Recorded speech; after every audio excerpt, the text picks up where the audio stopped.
Hello and welcome to episode 81 of The Eldritch Podblast. I am Margaret. I am Jack.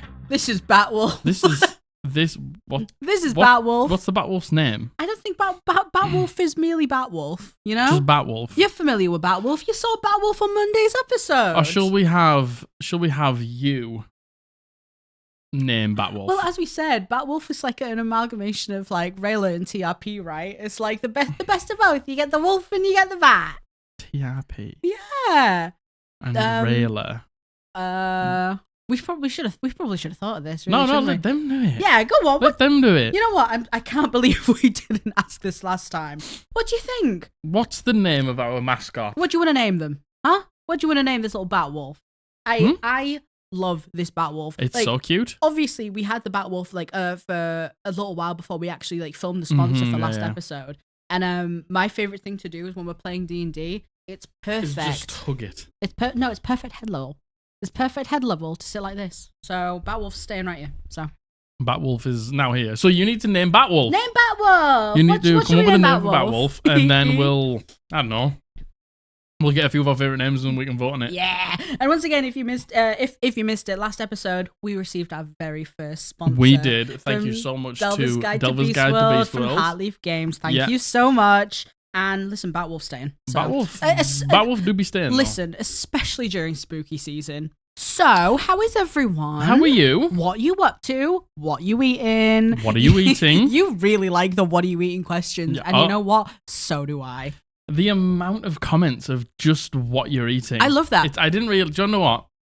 Margaret is actually a YouTube entrepreneur.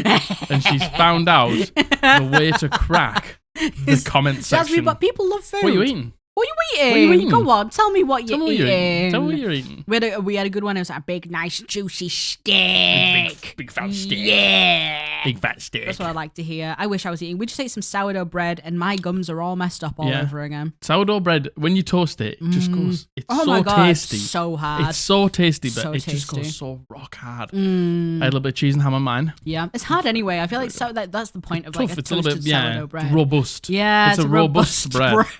Not It's a very like- porous it's like- bread. Yeah, it's like baguette on steroids. Yeah, agreed. Oh, I love a baguette. I do like a white baguette. Yeah. Who was it? Someone the other day was like, bread. Yeah. Like bread in its purest form is the best form of meal. I couldn't agree more. Matthew hates bread. Hates bread. He prefers. Matthew's just weird. He prefers. He prefers wraps. I stand by what I said though. I love bread, man. I love bread. There isn't many more joys on this earth than God. Do you remember? Oh my God! I was gonna say, do you remember when I was younger? So my friend. Oh, is this the baguette story? What's the baguette? Oh, I have two stories for you. I have two stories for you today about bread. Eldritch pod bread. Bread blast. The bread blast. The Eldritch bread blast. The bread. Bread rich. So yeah, two stories. The first one, so I don't forget. Go on. I had a friend when I was in year 7, which is like, I don't know, like 11. 11, yeah, like ish, something around for there. Anyone who doesn't use the UK school system. Cringe. Cringe. Cringe. She didn't used to have a microwave. No. She didn't used to have a toaster. Okay. And she thought how you toasted bread was putting it in the microwave. So she used to get white bread and put butter on it and put it in the microwave. And listen, I know you're making that face, and I know you're probably all making that face as well. Have you ever tried that? No. Have you ever tried it? Big surprise to absolutely nobody. I have not. Just a slice of thick, soft white bread with some butter What does on it it do to microwaved. It makes it squishy and soft and warm. It melts the butter. It's really, But honestly, bread's already squishy, soft, Yeah, and don't- but not warm. Yeah, well, That's all it does. It just makes it warm. don't knock it till you try it. If you like soggy bread, which Do you want I to know do. what? Do you want to know what? I'm gonna knock it before I try it. What That's do you exactly mean? what I'm going to do. No, That's weird. it was. I thought that. You know what? I thought that. Do you But still think that? I'd have it right now. Yeah. Oh, would you know? Yeah. Everyone in the I comments. guess that's what I'm for tea. Tell me if you would have microwave white bread. So the second bread story. The second bread story. You can tell I love bread. You do love bread. My parents would used to buy those big massive French baguettes. Big white baguettes. Mm-hmm. Like sometimes they're like bigger than you when you're a child, especially. Yeah, like big, tall, like 4 foot baguettes. So my dad would buy them in. Yeah. And I would wait God. until it was sliced, Tell wait the until it was people. cut. I would go in and I would eat all the white soft bread in the middle She'd and take out- leave the hollow shell. Take out all of the bread from the middle of the baguette and eat it, and then just leave the crust of the baguette. My dad used to get so mad at me. I'm not surprised. I would get mad I at feel you. like that's one of the very first stories my dad told you about me as well. Yeah. One of the very first. One So, of. One of. The many brilliant stories. Another I used to do was I used to take a little bite out of every apple. Oh my God. You know when you say something back and you're like, why was I like this? I used to take a bite of every apple and I used to hide the little bite. The thing is, you still have strange like food tendencies now. What does that say about me? You don't do that. You don't do that, but you still have strange food tendencies. Though. I do. Listen, I do. Some things never change. Some things And, never change. You know, I don't want to speculate about why I do that. You have very Margaret has like strange tendencies about a few things, but Yeah. especially food. Yeah, I do. Food is like Food is the number one thing that I'm really particular about. yeah. Like the way things are arranged. But you're the not way like I eat you're not things. like that pussy though. No, Like well, you're not. You used to be. yeah, you've definitely You eat a lot of things. You'll try a lot of things. You'll try almost anything. true. But it has to be put on the plate in the right way. It has to be prepared exactly how Yeah. I like deem when, fit. when I finished cooking, I'm like, "Do you want to come and plate your food up?" And she's like, "Yeah." yeah, So she'll come up and she'll put it on the plate exactly how she wants it. I have an order in which I eat my Yeah. food. It's just who I I know, am. and like and I like to just get a bit of everything on my fork and put it in my mouth Can't because relate. I feel like I'm eating the meal how it should be eaten all together. It's like you eat sausage mash, red onion gravy, and these special vegetables because when you put them all together, it tastes really good. Listen, I understand that you're probably correct to some degree. No, I'm not correct. That's just the way I like to eat. And you know what? The amount of my neurodivergent friends who were like, Margaret, you should get checked. And I'm like, well, yeah, you know. But well, you are, I don't know, can't hurt me. You are food particular. I am very food particular. I'm very particular just in general. Yeah, So but I think food is like the... it is. Food is the one thing I really have to be particular And about. lists. Lists. I love lists. Love a list. Love a list. Oh, I can make a list out of anything. Just anything. Anything. I can make a list of anything. There's sometimes I'm just A like, bullet point list. there's no need for a list here. Like, just makes it easier. but you make the list. Fair enough. I love making lists. I'm playing WoW at the minute. Yeah, well, yeah. Got so, a list for your gear. What yeah, you need of course I do. Of course I Listed all your do. gear. What's tier? What's not? I What's have this? a- What's not? So I have a spreadsheet, Yeah. and I've had it since I first started playing WoW, which granted was only like 2019 in Shadowlands. 2020 Shadowlands we started playing. Was it 2020? Yeah, it was after lockdown. Just after lockdown. Was it? Yeah. So I find out what the best pieces of gear for my Yeah. character are. Yeah. I make a spreadsheet. Yeah. I have different tabs at the bottom for each season. Mm-hmm. What's best, where to get them, I can mark them off as I go. Mhm. It's a very clear way for me to understand Yeah. where I need to go and what I need. It's like, come on. Come on. Come on, guys. Yeah, come on. Of course that's right. If you want me to make you a spreadsheet, hit me up. Look, they're very basic in nature, But but They know this is a similar thing. You want me to take notes for your D&D session, you make me craft mac and cheese in exactly the way I want it. I'll do it, baby. You spoon feed it You to me. spoon feed I'll it to make me. you spreadsheets for you. I don't mind. I'll make you notes for you. I get joy out of that. I I know get you do. joy out of organizing notes. Yeah. Yeah, I don't Mm. at all. and that's why we shine in different Yeah. ways. And that's Uh, why Speaking of being weird, I did something weird in my sleep the other night. Oh, we're not told them about this yet? No, I don't think so because I don't think we've I told don't them think we about have, this. yeah. Go on. Go on. Tell the people what you did to me. So, anyone who's been listening for, well, I don't know. It's been a while since I've mentioned It's been a anything. long time since we did a dream sequence. I do regularly do weird things in my sleep. Like very, very, very regularly. Very regularly, but it's been a while since we talked about it. So I think if you're an OG, you'll know I do strange things in my sleep. Yeah. I have a recurring thing where I think Jack is like Conspiring against me in my sleep. with He's like either opening like ancient eldritch beings. yeah, he's either opening portals to like somewhere else and communicating with them. There's either someone on the wardrobe who he's telling to Snipe you. snipe me, Yeah. or he's either on the phone or whispering to someone in the room. Mhm. And the other night, I thought he was whispering to someone. And you know what? I was like, I'm sick of this. I'm sick of this happening. Yeah, I'm going to put an end you to were this real sick of it happening. tonight. Yeah. And in my dream, I was fast asleep. As was I. You're asleep. You're talking sound. you're talking to someone else. You're whispering something to someone, conspiring. Which and I wasn't. Big surprise. I'm a big girl. Put my big girl pants on. Yeah, you pulled your pants up. You tied the knot at the front. I turned the light on and I No, you didn't. In my what I thought I had done. You didn't turn the light on. I'd turn the light on. I'd come round to your side of the bed. Nope. And I'd been like, "Who are you talking to?" Do you want to tell them what really happened? Yeah. I was asleep on my side, facing away from Margaret, and suddenly I felt a weight on my shoulder that was facing the roof.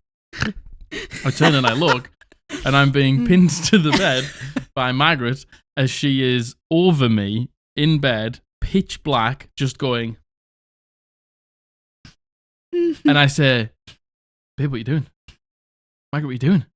She says nothing, but she still pulls me there. Because I'm asleep and dreaming. So I have to like push her off to like be able to like get up. So I push her off and I sit up and we're looking at each other and you haven't said a thing. But you're like,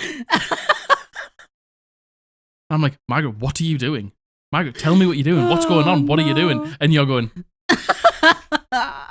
And what did you say? You said, you literally were like, I thought you were talking to someone. And I was like, Margaret, I was asleep. Yeah. Like, no, I thought you were talking to somebody. And I was like, I'm pretty sure I was like, I'm sick of this. You were so annoyed. I was so annoyed. I woke up after like being pushed off, and like I woke up and he was just yelling at me. He was just going, "What the?" What the fuck's going on? What the fuck's going on? And over and over. Because you pinned me to the bed and stared at me and wouldn't say anything. I woke up and I was like, "Why are you yelling at me?" I was like, so. Yeah, I'm a joy. I'm a joy to have sleepovers. I can't even imagine what would have happened if it was me that had done that to you. Oh my god. Oh my god. There would have been a seance. There would have been. Oh my god. I don't even want to know. So I sleep really weird. Yeah. It's been a long time since I've done something that. And you haven't done anything since. That was a few nights ago now. That was quite a while ago now. Yeah. That was like maybe you let last week. So yeah. That's what we've been up to. It's so scary when she does this. That's what we've been doing. What have you been up to? How's your D&D games going? Nice. Good. Nice. Killed nice. Nice. Oh, cool. Killed nice. Tiamat. Nice. I don't think there's anything really else to update you on. Been playing WoW, just been chilling out. Oh, we went to one of our friends' partners' gigs the other day. Yes. I don't think we've talked about this. No, we haven't. His name is Tom Joshua. Yes. He's I don't want to get the genre wrong. He's like folk rock, sort of acoustic folk rock, something like that. Yeah, very much reminded me of any of my old emo kids. If you've ever heard of the band Bright Eyes, Connor O'Burst specifically. No clue. Kind of reminds me of like that type of genre of music, like Hosier. Hosier is. I think the voice is more. Like, oh my god, what a beautiful brilliant voice! Go Tom Joshua on Spotify. Yeah, we'll leave links below to Tom's music. Unreal. His music. Check him out. Beautiful, really beautiful so music. And live. Oh my god, it was something else. And Hannah, who did like the backing vocals with him, unreal. Absolutely gorgeous. It was such a beautiful, and Tom is such a nice guy. Such a nice guy. And the environment was nice, and it was in the restaurant that he works in. And it was. He should be a lot bigger than he is. I think. I agree. I think he should probably actually be famous by now. Oh my god, I fully agree. Go check out Tom Joshua. You know when someone you witness someone being like so creative and so talented around you, and you're like, I'm away. It was one of those situations. Incredibly talented, beautiful voice, beautiful, masterful music. Yeah, really, really great music. All written by himself. Yeah, really great guy. Please go check his music out. So impressive live. If you like the sound of like Hosier or acoustic folk rock. Yeah, I would please go take a listen to him. We'll leave a Spotify below. Yeah. And that's kind of it. It's kind of it, baby. I don't think there's anything else. No. Don't think so. Don't think out. I don't know. It was your birthday. It was my birthday. I'm 30 now. Oh, boo. Boo. Boo. Boo. Oh, is this the last episode that's going to go out before we go to Comic-Con, actually? Potentially. My neck hurts. If you can see me like turning like this. Is it because I broke your neck in your sleep the other night? Yeah, this is going to be the last episode out before we go to Comic-Con on the weekend. So this is going live on Thursday the 26th. And we're going to be in London at MCM Comic Con on Saturday and Sunday. If you see us, come say hi. Please do. If you see us around, come say hi. Listen, we're very friendly in real life. Yeah, this is basically what it is in real life. Yeah, this is exactly what it is in real life. To be honest. I love physical touch. If you want to hug me, I love hugs. I will always ask before hugging you. So yeah, please come find us. We're huggers. We like hugs. We are huggers. On Sunday, we're going to be pretty much only watching the Critical Role panel. Yeah. So you might see us there, and then I'm getting my photo taken with Liam O'Brien. Then we're pretty much going home. Yes. The Saturday, we're going to be wandering around with our mod Izzy. We're going to be meeting up with Izzy for the first time. So you can come say hi to Izzy. Yeah. We're going to be with, hopefully we're meeting up with our friend Wabs, who's going with some of his friends and his partner. Mm-hmm. So yeah, if you see us, please don't be shy. Please come say hello. We'd love to meet you. Please say hello. Yeah. We'd love to meet any of you if you are there. We really would. We're also going to go to the meet and greet for Dungeon Master UK. They run Roll Britannia, the podcast. Ah, yes. We're going to go pop in and say hi to them as well. Yeah. We've chatted to them a little bit. Yeah. So yeah. Plenty of opportunities. A fellow Dungeons and Dragons podcast. A fellow UK Dungeons and Dragons podcast as well, which is really nice. So, yeah. God save the king. Oh, did you nearly see Queen? I did. Very nice. So yeah, that's it. Do you see how I'm patting this thing? This is how I pat my dog. Yes. I just realized I grab it, I do this. Yes. Oh no. It's like pulls the skin back on his face. He loves it. I swear he loves it. He's a big dog. He likes the heavy pets. Yeah. He's a big dog. He's a big lad. That's about it. Let's get it then. Shall we get into it? Let's get it. What we're doing? So today, you can't read, so we'll let you know right now. Yeah. It's advice. We're doing some D&D advice. We're doing some advice sent in by you. I say it every time. These are definitely my favorite videos. It's cute because you get to just help the people who watch the videos, don't you? Yeah. Like, you watch us, you think we are clever enough to sort your problems out. Oof. I know, yeah. And then you ask us advice, and we love doing it. We really, really do love doing it. Yeah, we do. Good, clean fun. And we have a follow-up. So these are all obviously submissions. Thank you so much for your submissions. Yes. Thank you for trusting us with being able to hopefully give you some advice. Those two. And we also have a follow-up section in the submission form. Yeah. So if we've answered something, if you have more questions, if you want to give us an update to how if it went. If you want to tell us how the advice played out. Please let us know. We would really appreciate it. We'd really love to hear it. And we include all the advice follow-ups in the next advice session. And we've got one today. We've got a follow-up. Hello? Well, I didn't look. Why? I'm a liar! You know what? I was saying all of that and I was like... Oh. I think you might have blown the mic out. Oh no. Forever. I blew the mic out. She screamed into the mic. And I blew the mic out. No, you blew my headphones out. I blew Jack's headphones out. Pardon me. To the point where I actually had to unplug them and plug them back in because they were like, nope. Sorry about that. Well, listen. No, yeah, we were talking about the fact that you were like, oh yeah, we do follow-ups and you're giving this really in-depth talk on follow-ups. And I was like, oh cool, that means we've got some follow-ups. I didn't check, actually. I actually didn't check okay. if there was any follow-ups or not. Next time I will check. Okay. Yeah, send them in anyway. Like, there's no way. I was like, there's no way she's talking about follow-ups like this because she hasn't checked. No way. To be fair, okay, in my defense, go on. I think we mentioned it in like an episode a little while ago. Talk to me. When we get to about like 500 submissions on a form, we'll switch out to a new form. Yeah. On the new form, we haven't had any follow-ups on the new form. That doesn't mean that there isn't any, but I just didn't check. I just didn't check the old one. Check in next time. Check in, yeah. Is that like how we get people to come back? That's it. Oh my god, it's a tactic. Is this another part? Like, what do you eat for comments? Yes. What do you eat for comments? Yep. And check back next time. And bait them with how good the follow-ups are. And then don't get them. Well, you know, we'll catch up. Send them in. Yeah, send them in. All right. It's your fault. Not Margaret's, it's your fault. Yeah. All right, so. Talk to me. Shall we just get into it? Yeah, number one. Number one. Number one. So this has been sent in by Anonymous, and she goes by she, her. Let's go. Thank you, Anonymous. Thank you, Anonymous. Hi, legends. Love the Podblast and always love being witness to the Legends? to the tomfoolery that unfolds. No such tomfoolery. Only on this podcast. refer to our antics as tomfoolery. I have never ever tomfooled in my life. I have never fooled Tom once. No, I see. Legends, thank you. Legends? My Moi? questions. Sorry, God, my contact lens has moved in my eyes. Is that why I said questions? Come from both a player and a DM perspective. Okay. Sorry in advance for this is a long one. It's all good. So my partner, him, has been a DM of our homebrew campaign for 4 or so years now. For context, we are a party of 8, and I came into the campaign roughly 2 years through. Being a party of 8, we're often pulled in different directions given our varying goals and aspirations. We are also a party which refuses to make decisions in fear of making the wrong one and only really focus on the present rather than the events of the past, which could possibly assist in the present.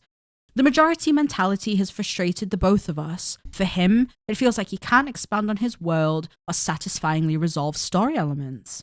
He's tried to constantly add in interesting dilemmas to spark conversations or actions, yet most of them are bypassed or forgotten, leading to the feeling of being bogged down by too many added complex plot elements. For me, it simply goes against how I would like to play.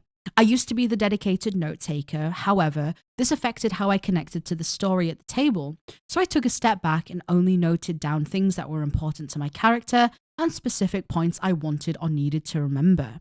By doing this, others have failed to remember or perhaps failed to take interest in major story beats relating to both the main plot as well as their independent backstories. I understand note-taking isn't for everyone and everyone takes in information differently, but it started to become a detriment to our game with the lack of world knowledge. The DM even started a Discord to beautifully lay out all of his world information in an easy-to-digest form. After all of that craziness, my question to the both of you is, how do we deal with this? My partner has said to me multiple times that he just feels like throwing in the towel, that he isn't enjoying the game as much as he used to anymore. We also find ourselves obviously complaining a lot and thinking about what could have been done. And before you say it, because I know you will, we have had discussions and chats with our party about this. However, things just don't seem to change. Do we need to have more direct conversation and lay out rules going forward? And also, from a DM's perspective, how would you go about resolving so many forgotten or left behind story elements, most of which are important to the world's lore? Thank you again for being shining lights in this community. I look forward to any advice you can give. Thank you, Anonymous. Okay, so we've got 2 things to tackle. Yeah. Okay, so the first one was the Dungeon Master seems to try and thread in too many to the point where they get forgotten. Exactly. Okay. Sorry, I was going to sneeze then. I was like, as I was talking, you were looking at me, I was like, I'm so sorry. Is she interjecting? I was going to sneeze. I think I made a really weird face as well. I'm sorry. No, you just looked really like about to make an intense... No, I think I'm going to sneeze. I think having bat wolves this close to me and I'm batting it so much. Oh, sorry. Okay. Yes, completely. That's exactly the vibe I'm and the getting Dungeon Master is... It's not this person's partner. Yes, it is. It is this person's partner. It is, yeah. Okay, right. So, okay. Let's tackle that part first. Yeah, sure. I, as a Dungeon Master, I don't really suffer from this. I suffer in my brain with this, but I don't suffer in this, like, I am very much just like, this is what we're doing. Yeah. It's very, like, one thing at a time. Yeah. And I think it's very clear for you what the path is. Very much so. I think very much so. And, I do want to give a caveat to this in the fact that I am a note taker. Yes. And I'm a very, very extensive note taker. Mm-hmm. There's a lot of things that we've worked out because of my notes. Because of your notes, yes. As well as that, Abby is also a note taker. Mm-hmm. Different to me, but still a note taker. Yeah. And I think that's kind of something that OP's touched on here, saying that there isn't like a designated note taker anymore. Yeah. So that is just a caveat that we do have that. So I'm wondering how to tackle this because is your partner watching this right now? If they are, I'll talk to you directly. Yeah, I would think so. Yeah, OP, if show this to him. Okay. it is never too late to get back on track. Let me tell you that now. There's so many times where I have maybe dropped a plot hook that was too early, and then it's like fallen by the wayside, and I'm like, oh my god, I've forgotten that. It can never come up again, and things like that. Just know, as a dungeon master, it is never too late to be like, okay, we're wiping the slate clean almost. This is the adventure. Yeah. This is the immediate danger. This is the immediate quest given to us by the prominent NPC that we cannot ignore. Of course, yeah. And we can tackle that. As soon as we are back on track, then we can start to drop this in. And how would you do that? Would you just simply do like another session 0? Not even a session 0, but let's just say something happens at the beginning of the next session that is unignorable. Totally. Unignorable. Yeah. The king comes to you themselves. The queen of the land comes to you themselves and says, you bunch of fucking adventurers, you're the best there is, and I need you for this moment. Or somebody something directly to one of the characters, maybe. Yeah. You say that it sounds like there's a lot of like building on backstory. Have something come to the party to do with someone's backstory. I remember there's so many times where you guys have been like, yeah, and we're going to do this, and then I think we need to look at that, and then suddenly at the end of the session, when they're thinking about what they're doing next time, I'm like, there's a knock at the door. Yeah, or like, exactly. You see I remember when you were heading back to the town in my first campaign, and you were talking about, right, well, we need to find the last pillar, and that's what we've got to do next. And then suddenly you were walking down the road, and there was a figure that from Josh's backstory, and everything stopped. Everything stopped just to deal with that one thing, because that ended up being like, we've got to put the backstory, we've got to put the main story in the back burner. And that was, figuratively and literally, because it was right in front of us, we had no idea that we were going to do that. You could have easily put that in somewhere else, but we were just going back to town. We had done the thing, and we were like, let's just go back. And then because of seeing this one person and having this one combat with this one person, completely changed our trajectory because we had to. And this is a really tough thing to get your head around, and this is a really tough thing to just, because luckily for me, not toot my own fucking trumpet. Go on, toot it. But I'm actually quite good at it. You are. There is such a thing as too much information. True. True. For players. True. Because in your mind, you know the entire story. Definitely. Curse of knowledge. It's the curse of knowledge. It's the curse of knowledge. We talk about it all the time. Because you know the entire story, you drop this hint and that hint, and then you're like, how haven't they figured it out yet? And it's like, because they don't know key information that you already know. Definitely. Drop a hint about a plot hook and then elaborate on that. And don't ever be scared to give it to them. Don't be ever too scared to play out a plot hook. We try and like drop too many points, and we get a little bit overwhelmed with like, oh, well, we need your backstory hint, that backstory hint, the main plot hint, and then we get to the point where we've dropped so many hints but we haven't concluded something. Maybe if there's a really intriguing plot line in your story, drop everything else, pick up that plot hook, finish that arc. Totally. Like, don't be afraid to shoehorn your characters a little bit. Don't be afraid, I'm not saying railroad them, but don't be afraid to make their choice clear to them. And like, that's the thing, there's a difference between railroading and guiding the story. Yeah. And I think a lot of people get caught up on like, I don't want to railroad. Very much so. They're there for you to tell them the story. They're there because they want to tell the story, And as well as that, you mentioned like that they've just kind of forgotten important points. Like, it sounds like everyone's kind of forgotten important points because you don't like dwelling on the past. There is nothing wrong with above table saying your character will remember you were told this and give them a refresher. There's times, Jack, he's had to do that to us. I have had to do that. Yeah. Because, like, there is a lot of information, but I do think that is, like, it sounds like we're maybe in between so many plots and so many, like, quite interesting plot hooks at Definitely. the minute. And it's like, such a shame that I feel like you probably wouldn't be in so many plots if things had been remembered in the past to conclude those plots, but because it hasn't, it sounds like there's many things going on at the same time.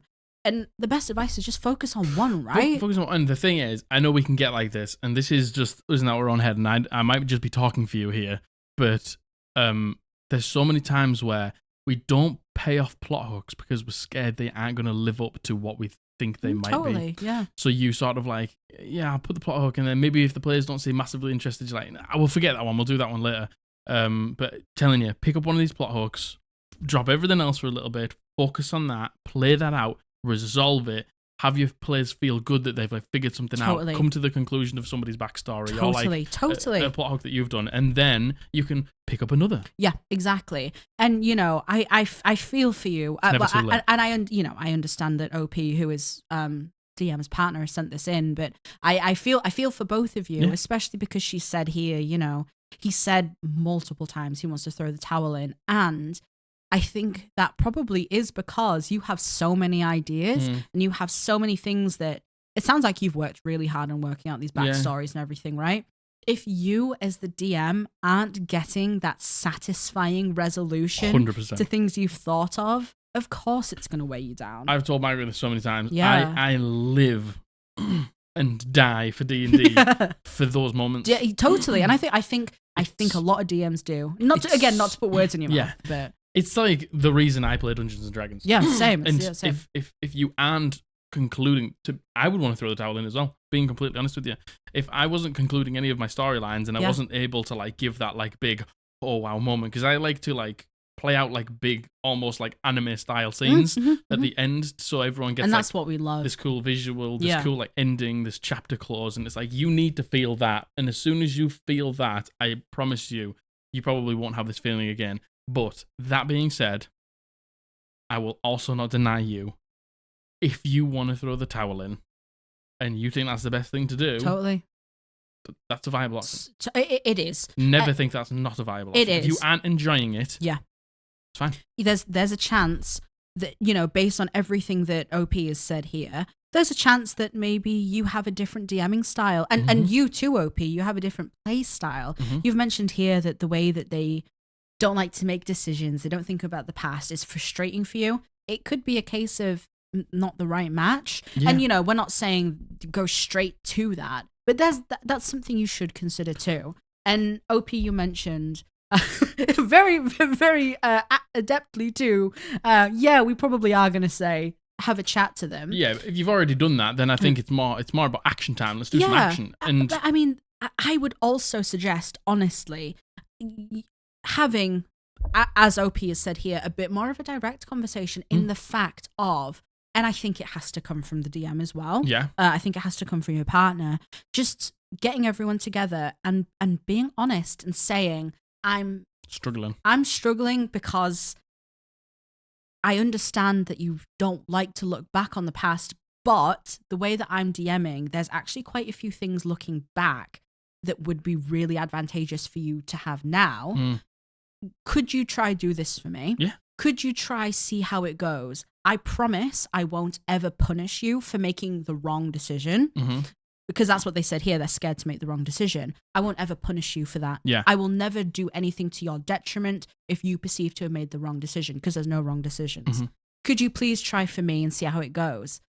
See how it goes. And maybe at that point, you can either go, okay, we are totally different players, or you'll go, great, this is perfect. Yeah. And I don't think you need a note taker. I think a note taker helps. I think a note taker helps. And I think when I started dungeon mastering for my group, I was trying to tell a story in like a really, really nuanced way. And I was hoping that a lot of the solving out and a lot of the figuring out was going to come from my players. And they maybe weren't thinking about Dungeons and Dragons like that. It's basically the exact situation that you're in now. Yeah. And what I had to do was basically what you're doing now. I had to do two things. I had to be really, really explicit when I was giving very hints. Explicit. I had to almost be like, very explicit. You know this. Yeah. You remember this in this moment as I'm telling you this really wild scene. Nothing wrong with doing that. And also, when something would come up that they should remember, I'd be like, do you remember this? And they'd be like, oh, no. And I'd be like, well, this happened. And I would just tell them. Because... And then the alarm bells go off, and then, you know, then it all gets pieced together, and everyone feels happy. The beauty of them figuring out themselves is a majesty to behold, I promise you. But at the same time... Sometimes it doesn't happen. If they don't figure out themselves, and then it just never gets figured out full stop, that feels catastrophically bad. Absolutely. Because then you're Absolutely. You grind to a halt. Absolutely. So if you bait them... You put a little bit of bait in your hands and you're like, come on. Because we take it every time. And then if they still don't get it, you just say, this. Yeah, This is totally. the thing that you need to remember. Absolutely. Nothing wrong with reminding your players. Nothing wrong with explicitly saying it. Don't worry about giving them hints, reminders. Yeah. And I think, get one thing you want to focus on. One thing you just want to tie up. Tie it up.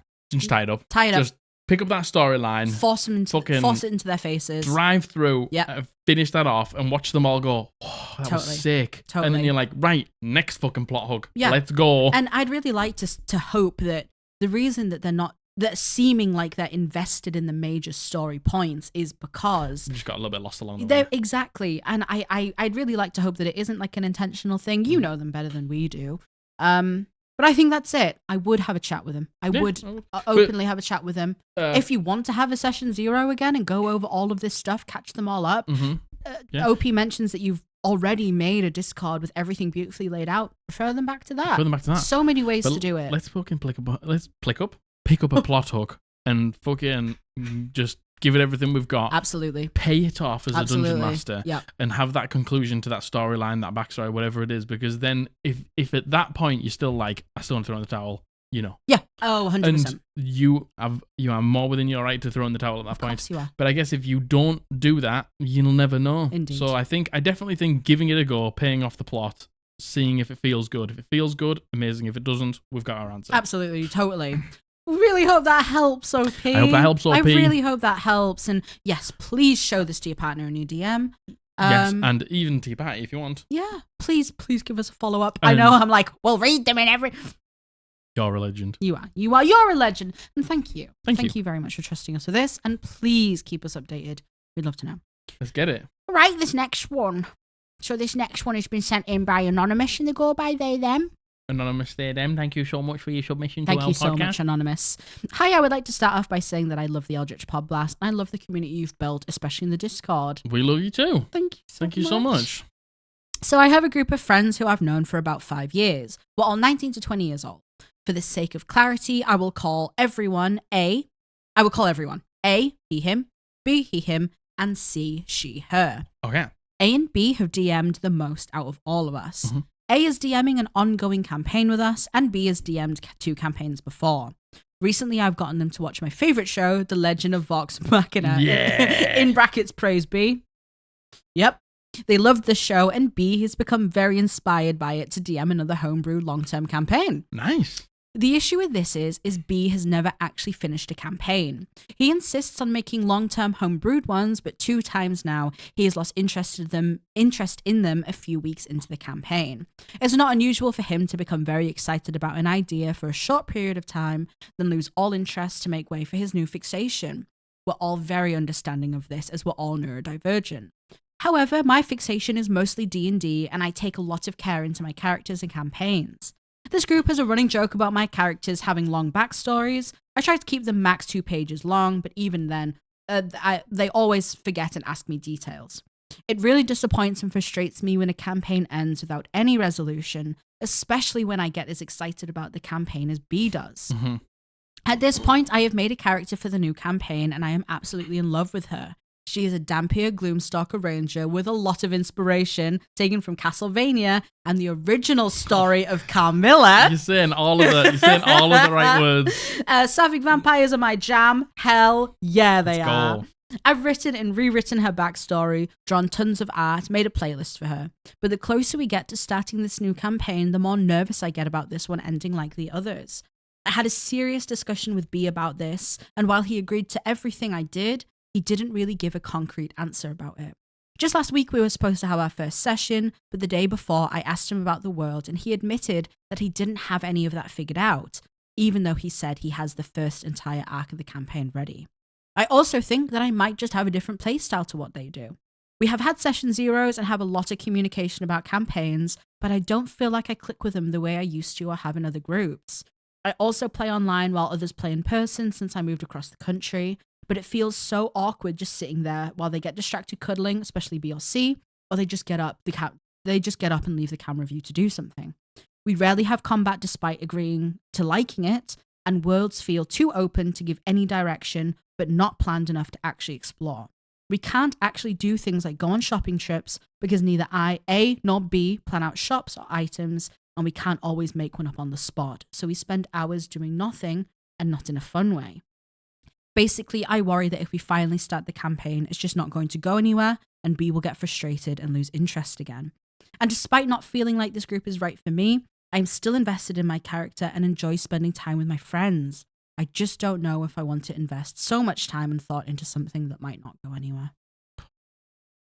Honestly, OP, it sounds like you've already made your mind up. You already know. You already know. Probably the answer, the Totally. right thing to do. Totally. Which is probably you are just a different player. You want to take it a little bit more seriously than maybe the casual player that they want, and that's fine. It is, and I feel like kind of the second to last paragraph where you kind of go into the different play styles, you can't do the things you want. Yeah. Those are actually things we would have asked you, saying, well, do you enjoy it? Yeah. Do you do this? Is that it? And It's depending as if on what your you've answer... watched this podcast and you already know the format of what we're going to say.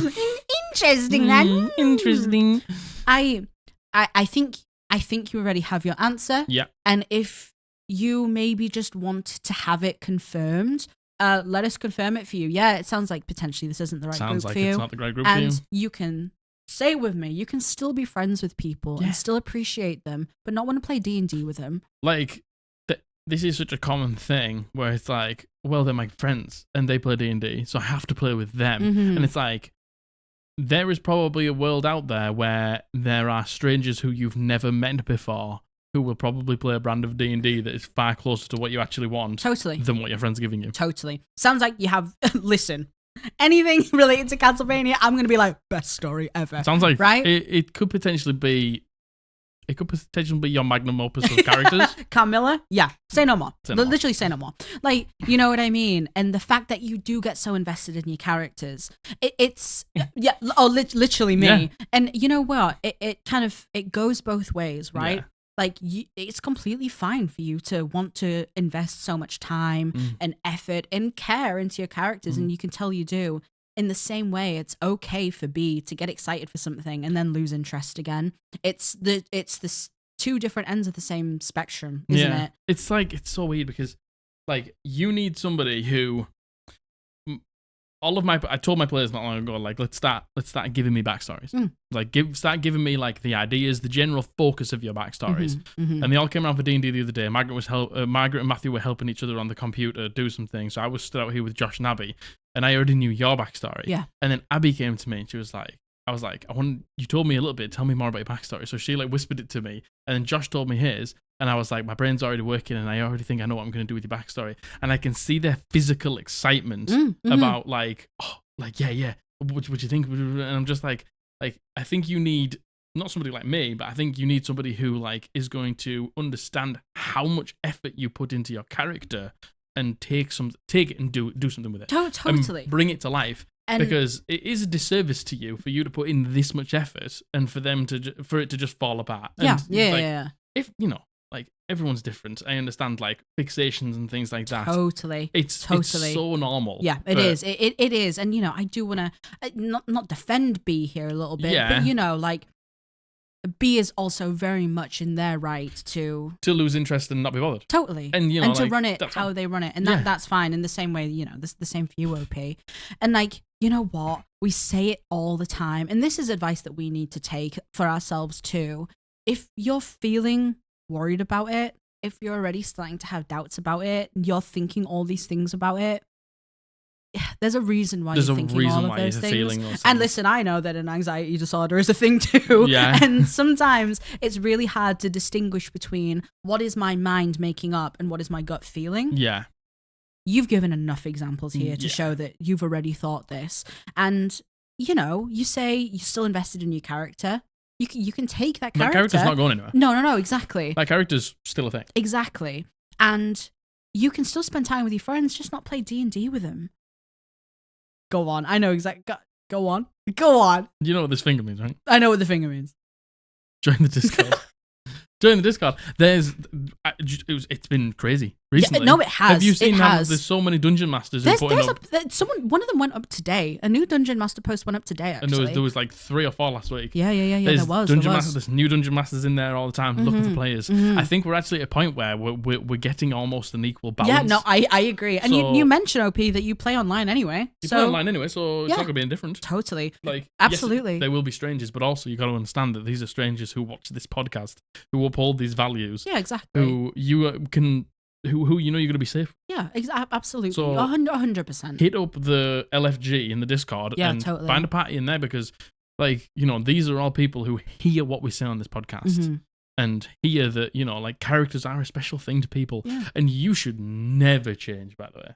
No, Never very much. change. There will be a table out there for you. Definitely. You, like, put this much time and effort into your characters because that's what you love to do. It's what we love to do. Totally. And it's Yeah, what, totally. like, you know, we're going to live with these characters for potentially a year. So putting this much, like, drawing what they look like and figuring out their personalities and, you know, like, putting this much effort into the backstories is a very valid thing. Totally. And you just need the right dungeon master. That's Yeah. what you need. Yeah, and you know what? If kind of all of that doesn't work and you really don't want to give up on the group, it will say what we say all the time. Talk to them. Talk to them. Give them talk to them. Say exactly what you said to us Yeah. here. Talk to them. Send them this submission. Yeah, and have an actual conversation. Yeah. See if you can reach resolutions. But I think in this instance, this is, you know, if you just wanted to be told like what you're thinking. What you're thinking is totally fine. Exactly. Then you've got it. I hope that helps, OP. I hope and that helps, OP. Please keep us updated. Please follow up so we can I'd like to know about Camilla. put it in the episode, right, Margaret? Yeah. Yep. Definitely. So this next one, this has been sent in by MJ, and he goes by Mickey Guns on all socials, and his pronouns are he, him. Mickey Guns. Mickey Let's Guns. go. Yeah. Mickey's gun. Mickey's gun, not Mickey's Mickey gun. Guns. Mickey Guns. Yeah. Yeah. Mickey fucking Guns. Yeah. Let's go. Mickey Gun. Okay. Hi guys, big fan of the Podblast and love you guys so much. We love you We too. love you too. Thank you so Mickey's much. Gone. I've been playing 5e for around 3 years now, and mostly been a player in 2 long running campaigns. Oh my goodness. Let's get it. Oh my lord. However, I've recently started DMing a new Cult in the Netherdeep campaign. Don't worry, no spoilers. I'm still in the pre-campaign and getting my players to level 3. That's one that Matt Mercer had a hand in doing, isn't it? Oh, is it? Yeah. Oh, I had no idea. Really? Mhm. I had no idea. Call of the Nether Dude. I'm DMing for a party of 5, and all the players are pretty new to D&D. Everyone is still learning combat, etc. After our second session, one of my players asked if it would be possible for his elven ranger to be afflicted with lycanthropy in some way. I don't want to overcomplicate things for everyone, and don't get me wrong, I'd love for them to enjoy the game and get that feeling you get when your character gets a new feat or the item they've been searching for. But as a newish DM, I've only ever run one shot. I'm unsure how to best approach this. Any advice you could give would be amazing. Much love, MJ. Okay. So are we trying to figure out how to inflict them with lycanthropy? You know what? Or how to just go about having lycanthropy? Yeah, oh my god! Say it again. Say it again. I'm going towards the light. No, please. So I think it's don't want to overcomplicate things in combat. I think that's the main thing. It's being able to give this player lycanthropy in a way that isn't going to be kind of like game breaking, especially for a new DM and especially for new players. So what we can do is we can have it like a slow roll in lycanthropy if you want. Yeah. We can have like maybe it's something they've been inflicted with just before the campaign began, and now it's only beginning to show its like signs of coming now. through. Yeah. Maybe it's something that they get inflicted with in the session, if that's what you want to do. Yeah, exactly. To be honest, like the flavor of it can kind of be like Totally whatever you guys want, right? So we don't have to be like, you get this many charges, you turn into a wolf, this is your AC, you're immune to all bludgeoning damage, and you only take damage from silver. We don't have to do that. Yeah. We can literally just do something like, let's just take an aspect of the werewolf. Yeah. Maybe this person gets like a bite attack. Yeah. And that's it for now. Yeah. Maybe they get a claw attack. Yeah. And that's it for now. Maybe they get like a regeneration thing. Totally. Like, you know, like Wolverine gets. Yeah. Like maybe like once per short rest, they can use their bonus action to get like lycanthropic regeneration. Yeah. And like roll a hit dice or something And, like that. you know, later down the line, or now if you want to, or not at all, one thing we really liked for Rayla was we took from the Lycan Blood Hunter specifically. There's a part where I think it's if you get under half HP, you have to make like a wisdom saving throw to see if you can control yourself. If you can't control yourself, you have to make an attack on the closest being to you. Which was really interesting for us. I know that's not exactly how we did it, but I really loved that as kind of like, yeah, okay, you've got like you're a werewolf. Lycanthropic. But, you know, sometimes there is like a price to pay for it, right? And there's ways you can do it that aren't as convoluted as that. If you really wanted to, you could do like maybe at nighttime, their eyes begin to turn that sort of like golden yellow wolf color, and they have like better dark vision. Yeah. Maybe they have like keen sense of smell, and like instead of them making perceptions with their eyes, they can actually just make advantage perception checks for sniffing. Yeah. And just like play on those. They don't have to just like be a werewolf. Yeah, totally. Like work out with your player what aspects of lycanthropy they like and what aspects they want, and then build from there. And again, like Jack said, it doesn't have to be this thing where it's like, yeah, you get so many charges, then you completely change. It doesn't have to be complicated. Like it doesn't have to be changing your stat block. And the thing is, like if they've just come and said, I like lycanthropy, can we do this? They might not even be talking about combat. Yeah, so totally. Just talk to them about like, okay, let's like add it in a little bit at a time so we don't get overcomplicated, and we can just add more in as we go. And then first of all, that gets them excited as fuck. Exactly. To see what they're gonna get later. Exactly. But it's like, yeah, at the beginning, why don't we do something about like keen smell and keen senses? So So the party can begin to be like, what's going on? What's going on with what's going on? Or it could be, depending on how you want to do it, it could be something that happens in the session, and that's completely up to you guys. But there's so many ways to do it, and I would approach the conversation saying, I'd love to do this for you. Let's work out a way that isn't going to overcomplicate it for both of us because we're both new. Yeah. Let's start with something small. We can potentially build up to something bigger if it's not too complicated. And there's a few ideas for you of things that they can get. Just say, what do you want? What would you like out of it specifically? And you can't go wrong. No. As long as there's real clear communication between you and your player, and you're like, let's take it slow, let's add bits in, we can get to a cool part later, but at the same time. And you get that feeling of getting the things and being excited for them and 100%. To use the new things. So I give my fucking players extra shit, extra abilities. Like shit that doesn't even like break combat. Just cool things that they can do, like outside of combat. Like Matthew could on a morning he could go hunting. Yeah. And then you'd get like extra temporary hit points. Because he wanted to be this like this scout person. And that was really important to him. Definitely. And you know, also the other side of this, MJ, is if you're not comfortable doing it, you can say no. You can say no. You can. Like, you're well within your right to say no. But I fully believe just give an explanation as to why. Yeah. But there's some options. I hope that helps, MJ. Thank you so much for your submission. Mickey's gun. Mickey's gun. Mickey's gun. Yeah. Okay, so this next one, this has been sent in by Anonymous, and she goes by she, they. Thank you, Anonymous, she, they, for your submission. So this is a longer one, but you'll see why.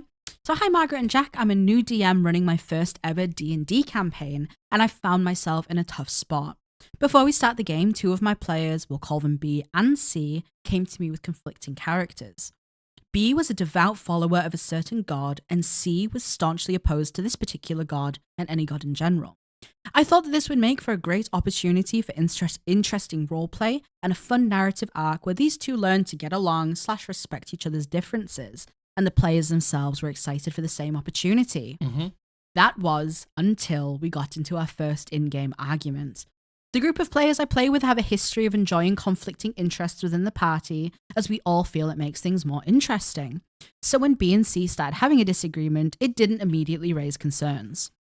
However, as the argument went on, voices started to get raised and the conversation began to go in circles, and they didn't even seem to agree on what they were arguing about.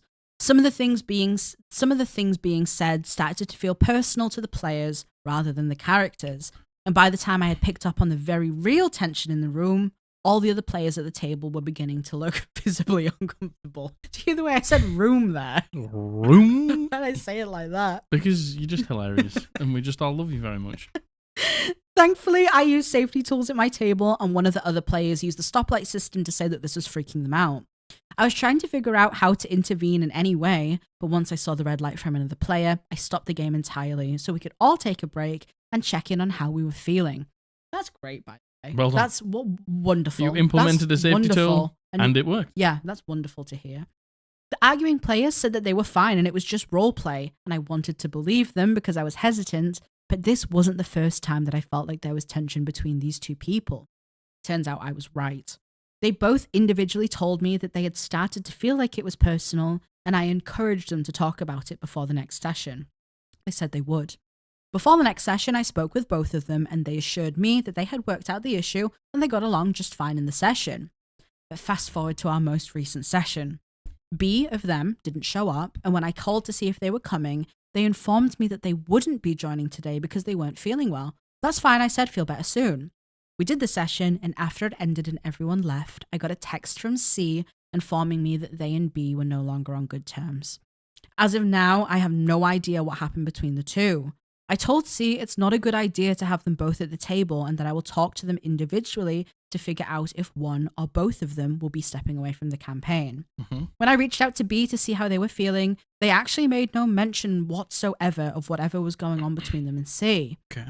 I feel like I'm at a loss at what to do. On one hand, I don't think I should be the one to have to make this incredibly difficult decision, but I also know that it's unfair of me to ask two people who aren't getting along to decide amongst themselves. I'm also missing a lot of context, so it's impossible for me to know how to approach this. And once I do figure out who's leaving, I'll have to tell the other players that they won't be joining us anymore, and I'm worried that may cause more drama. This has been my worst fear as a new DM, and now I'm having to navigate it. I have no prior experience to rely on, personal relationships at stake, and among all of this, I still have a campaign to plan. Any advice on how to proceed would be appreciated. Oh, P. Oh, I'm so sorry.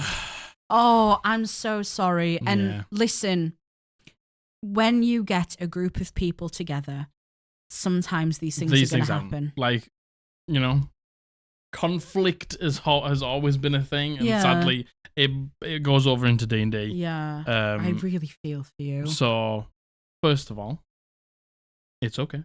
Mm-hmm. It's gonna be fun. I think that's the most important thing. I can feel the stress, how stressed out you are, and I would be too. By the way, it's gonna be absolutely fine. It is. Trust me, these things always work out. If I'm being honest, brutally to the point, maybe some people will disagree with me here, but you're a dungeon master, not a fucking parent. Okay?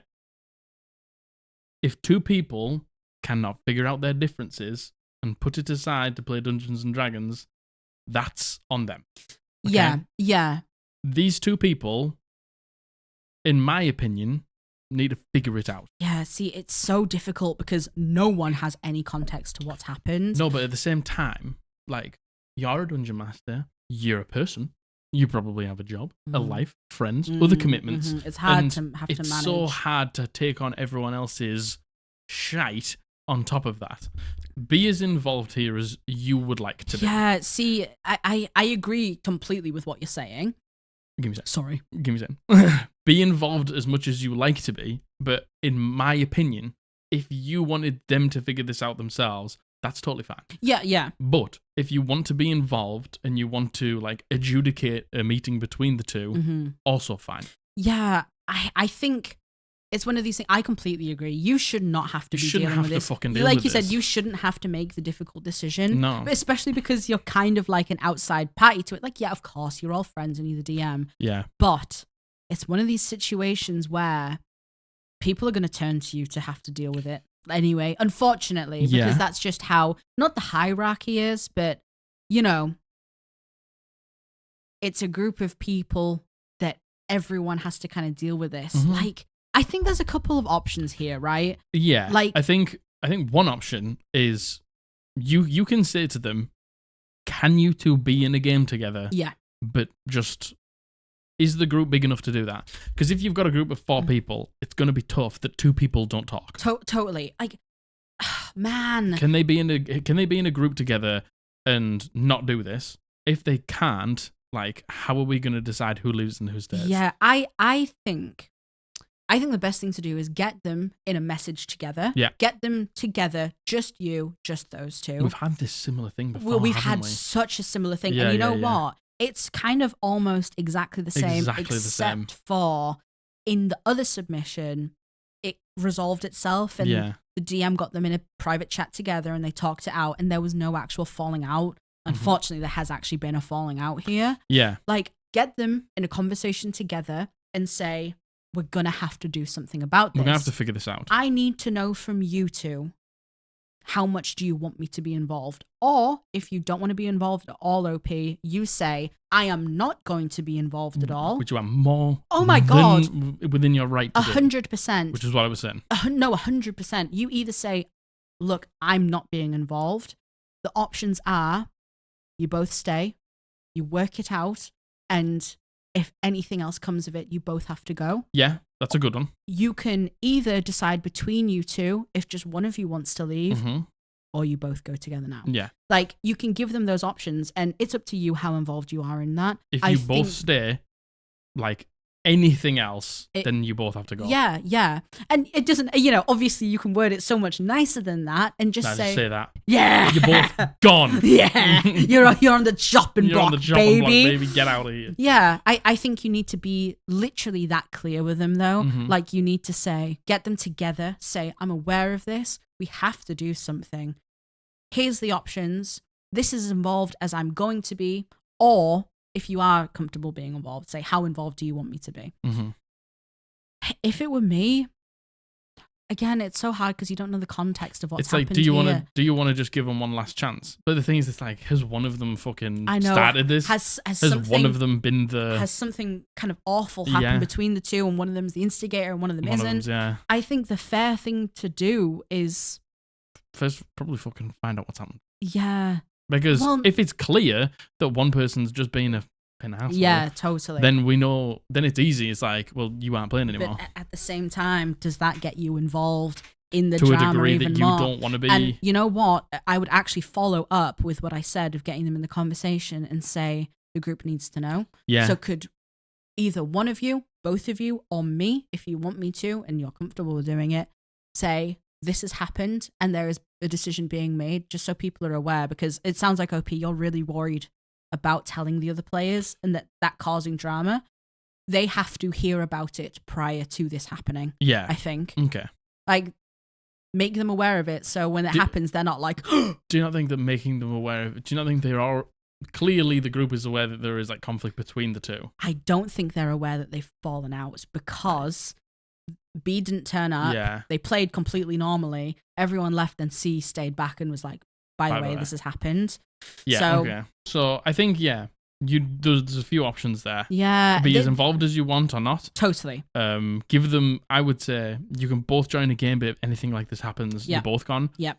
You can decide between the two of you who stays, who goes, or you both leave now. Totally. Yeah. And let them make the decision. Because it's not your decision to make. No, it isn't. No, it isn't. Just to be clear, that's what I was saying at the beginning. Yeah. This isn't upon your shoulders to bear. Yeah.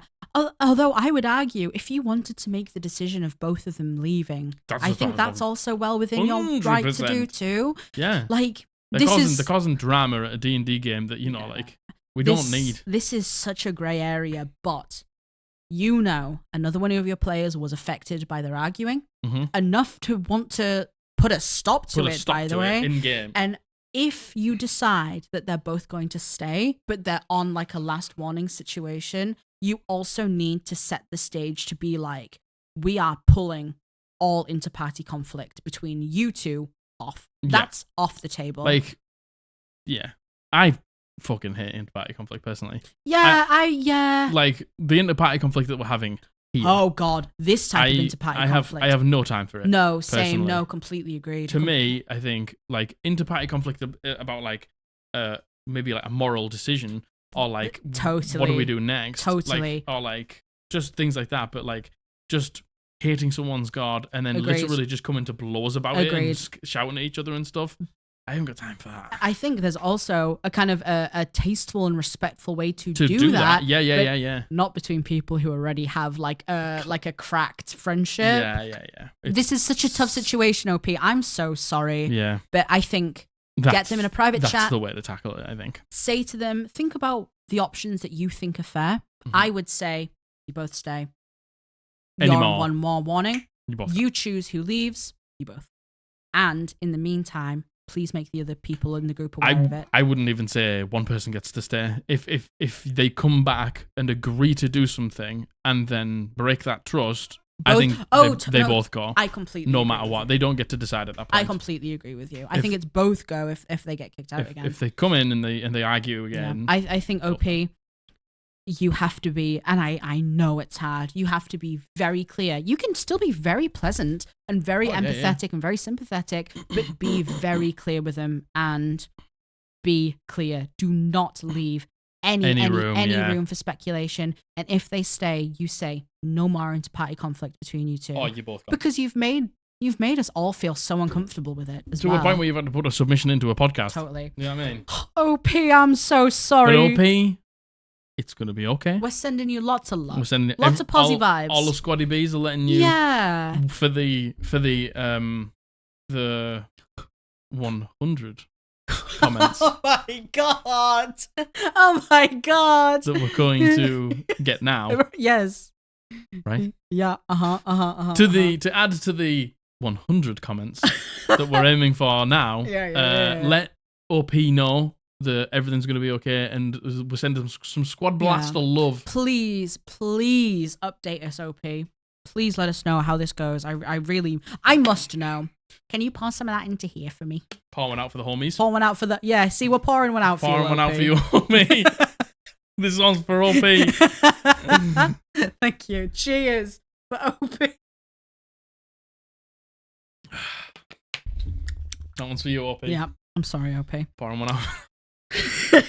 All right. Let us go. Okay, this next one. This has been sent in by Anonymous Gremlin, and she goes by she, they. Anonymous Gremlin. Thank you, Anonymous Gremlin. Thanks, Anonymous Gremlin. Hi, I love your podcast so much, and I love the community. Thank you. We love you too. Thank you, Anonymous Gremlin. I could use some advice on a campaign. A couple of months ago, my friend got me into D&D streamers and just the system in general. I will call him M for the moment. After a while, I found a group between some friends that M sadly couldn't join. After some sessions, I got interested in DMing myself, and I told M about it. He insisted that he would be part of the first campaign I ran, which was totally fine with me since I was going to include him anyway. I decided to pick from a module to run for my first campaign, since that would be a nice introduction. 100%. I landed on the Wild Beyond the Witchlight. Very cool. And in brackets, no spoilers, don't worry. That module is quite roleplay focused, which I really liked. Right. Since I love roleplay. Nice. M, on the other hand, is more of a power gamer who doesn't really care for roleplay as much. In session 0, I did explain that there would be lots of roleplay and to create characters accordingly. M was seemingly fine with this, but when he sent me his character sheet, there was no personality, just a race, class, etc. When I asked him to include something of a personality, he started getting defensive, saying he just doesn't care as much about that, and it was really hard for him to do. I explained that I was willing to add some combat-focused focused encounters for him and to help him coming up with a personality, but that roleplay was also really important for the story, since it does largely determine the outcome, and it was important to me as a DM that he would at least try. He reacted really dismissively and waved it away. Now I don't know what to do, since M got so excited he finally got to play with me, but now it seems like he might not fit the table. What do I do? Oh, Anonymous Gremlin. Oh, man. Sucks, because... it's tough, isn't it? It's like, because can you... If your friend is happy to turn up and be more of a bystander of a character for a lot of the campaign, but then as soon as the combat turns on, that's their time to shine and stuff like that. Totally. That's fine. But, if you get into the session and they're just sat there like, oh, fucking hell, when's the fucking combat gonna? That isn't any good, but we don't know if that's the case yet. Yeah, this is a really hard one because there's once again two sides of this coin, right? Yeah. There's the side of you've spoken to him and said, like, it would really mean a lot to me if you could do this, and he's gone, ugh, and ignored you. But also, like, I understand that roleplay makes some people uncomfortable. I know, yeah. To some people, like, D&D is just a roll the dice, hit the monster, loot the treasure, see you later. Totally. And, like, that's fine too. And as long as your friend understands what they're getting into, and the fact that there will be long periods with no combat, and they're still okay, then let them play, I guess. Yeah. We just had to take we just had to take a little cut there. And I was like, remember what I was saying, Margaret? Because I was making a point. You were like, who wants to play? Yeah. Who wants to play? You know, so if there's somebody who sits there, knowing fine well that it's a heavy role play, but only looks forward to the combat, but is happy to be a bystander, and just sort of take a back seat and just be along for the ride, that's fair. Totally. It's a really hard one. It's a hard one for me specifically because it's like you've asked him and you've said it's important to me and he's been very dismissive about it. That's the only red flag to me is that already having the conversation. I think anonymous gremlin. I think you should have another conversation with him and just say, like, just so you know, this is a really roleplay heavy game. Like, I know you've probably already said this to him, but really reiterate it and say to him, do you think you're going to enjoy this? Because it isn't going to be a combat heavy thing. Combat focused. I will do things for you to make you feel involved, but for the majority, it's not. Do you think you're going to enjoy it and be a good mix and you're going to be right for the table? Yeah. Because I'm worried that you might not be. And I don't want you to be sat there having a bad time, feeling like you're being ignored, feeling like your needs for D&D aren't being fulfilled by me. Totally. But I've already told you what to expect. Totally. And, you know, it's say like, I know you're really excited to play and I'm excited to DM for you, but I'm worried that you're not going to enjoy it. You're letting our friendship cloud the fact that it's probably not the game for you. Yeah, totally. Or maybe they maybe they do want to try it for the first time. Yeah, Yeah, but I think just laying that out one more time and being like, I think, as honest as that. I think like it depends how that conversation goes. He might go, yeah, you know what, you're right, and might not play. However, I do think definitely have the conversation first, but play the first session and see how it goes. Yeah, because you're not gonna know until you actually do it. See them in the game and how they're interacting with it. And if he's being like, you know, sitting there, get huffing, bored. You know, then there's your answer, and that's the point you go, like, this isn't the right game for you. This isn't the game for you, yeah. Or if he sat there quietly, but he's still engaging when he needs he's enjoying it. I think there's nothing wrong with that. Yeah. And I understand that the role play is really important for you, but hopefully your other players will pick that up for you and you can all enjoy it. Like, we saw a thing, it was a hot take, and it wasn't a hot take, but it was like, not every player has to be emotionally invested and have a backstory to actually enjoy it. And I completely agree. I agree. Yeah, totally. Yeah, totally agree. But definitely some people can just want to be along for the ride. Yeah, totally. Yeah. Definitely have another conversation with him. Ask him if he thinks he's going to be a fit for it. Yeah. And go from there, Anonymous Gremlin. Yep, do it. I'm doing this a lot. Anonymous Gremlin. Anonymous Gremlin. Gremlin? I also said anonymous really weird as well. All right. So this next one, this has been sent in by Anonymous, please. And they go by they, them. Thank you, Anonymous, for your submission. Thank you, Anonymous, please. I'm Anonymous, please. Hello, I'm a future first-time DM and pretty new to D&D as a whole, running my first one-shot in about a month, and I'm very excited to plan it and run it. Very good. I'm good friends with all of my players. I've played with most multiple times, and one in my DM in oh my god. And I've played with most multiple times, and one is my DM in a campaign I'm in. As part of the story, the players will be forced through a tear in reality. The way each player is forced through will depend on a D4 roll I make to determine the method by which they're pulled in and the corresponding save they must make. Excellent. For example, dex save if they're pulled in by their legs, whiz save if they undergo immense fear, etc., etc. Yeah. Some players will also be given time to react before they're pulled in an attempt to stop it. The catch is that narrative-wise, there's no possible way for my players to avoid getting pulled into the alternate reality. Okay. The saves are predetermined to have no actual DC, as they will all fail, and no matter how creative they are in their reactions, they will be unable to escape the inevitable. Is it an asshole move to make them go through all of that, even though none of it will work out for them, to make them roll, even though they'll fail it regardless? I may be overthinking this, and I must admit, I'm a little excited to do this gimmick, but I also don't want my players to hate me. Okay. Easy. Go on. Easy. Go on. Because this is a trap that a lot of the first time Dungeon Masters fall under. You can ask them, like, you're getting sucked into this terror into reality. What do you do? And they go, oh, I like get on my all fours and I dig my fingers into the dirt in a like vicious attempt to save myself. And then this is the mistake. You say, roll me an athletics check. It's like, why?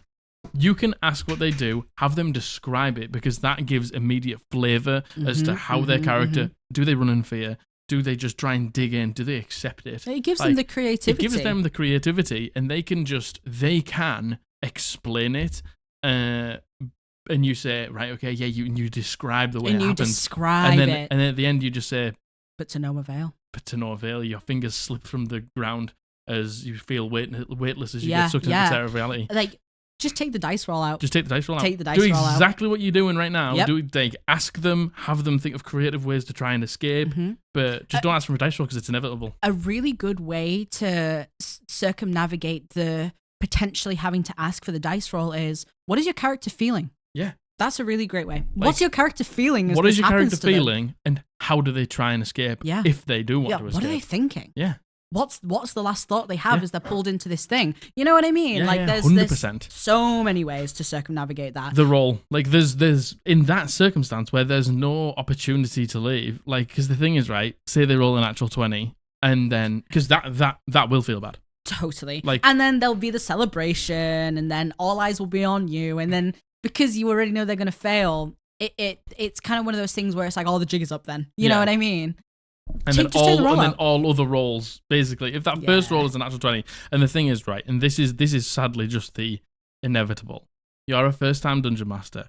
Every single person at that table probably knows you're a first-time dungeon master. And all eyes are on you, all your eyes are on them, everyone's looking, and if you ask for a roll, and then... Sorry, dog just started coughing. We just fed our dog, and he ate it like an actual moron. And I was like... honey. If you ask for a roll and somebody gets a natural 20 and then it fails, they're going to be like, they're going to be looking at you like, do you know what you're doing? No, it's like, like that is just like, sadly, first time dungeon mastering. There's like expectations. There's all sorts. The best thing for you to do is ask them how they try and escape if they want to try and escape. Ask them how they feel.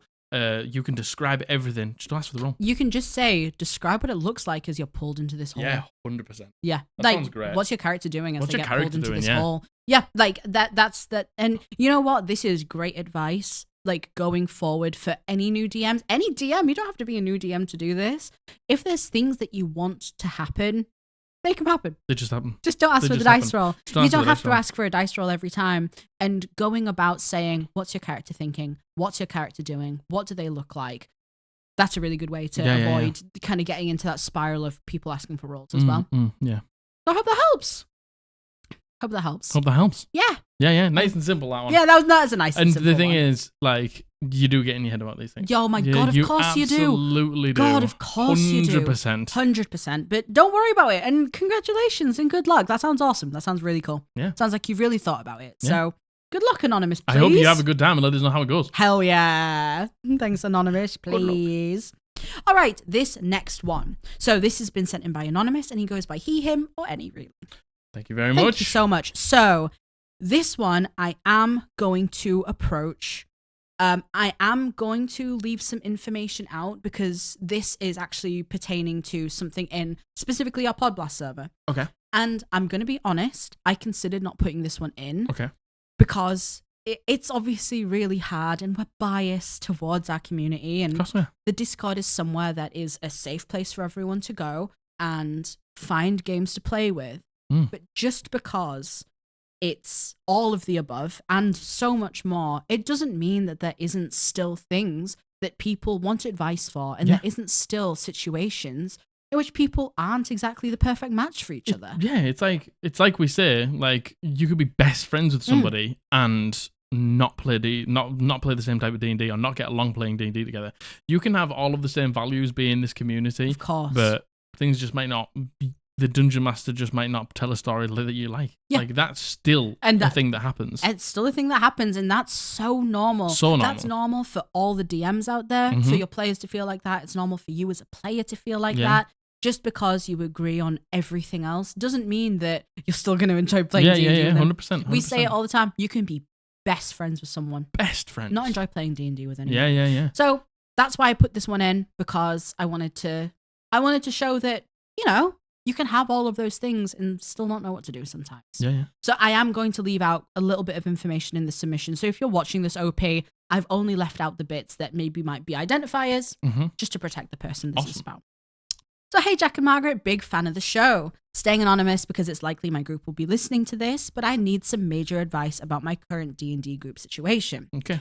I started a D&D group in your Discord server. Shout out to the Podblasters. Let's go. Never seen a more wholesome and supportive community than this. Thank you. And initially, I was very nervous because my D&D group before this ended horribly between my old high school friends. But Session 0 went amazing and swimmingly, and Session 0 was so much fun, albeit we were all nervous at the start. Anyway, fast forward a few months and things are going okay.